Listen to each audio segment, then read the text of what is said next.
On one such day, a man traveled this road alone.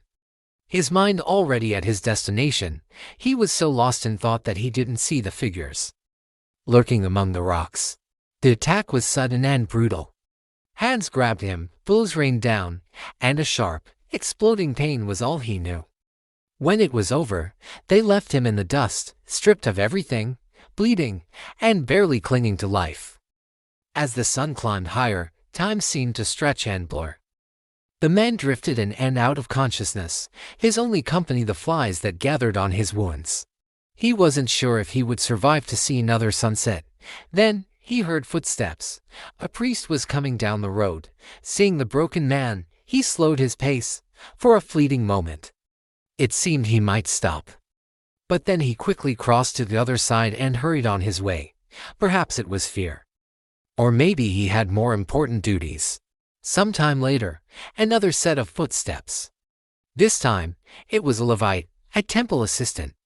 He came closer than the priest, even paused to look at the man lying in the road. He stood there for a long moment, a silent witness to the suffering. But then, he turned and walked away. Hope began to fade like the light of the setting sun. Then, a third person appeared.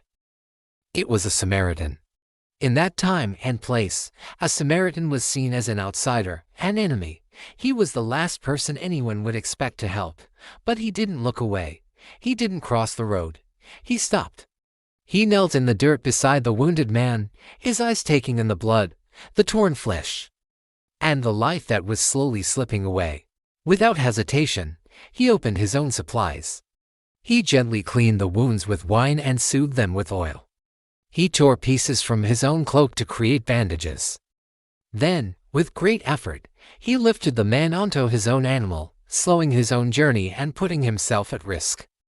They traveled on, finally reaching an inn as darkness fell. The Samaritan didn't just drop him off. He stayed through the night, watching over the injured man. The next morning, before he left, he gave the innkeeper 2 silver coins. "Look after him," he said, "and if you spend more than this, I will repay you when I return." There was no crowd to applaud his actions.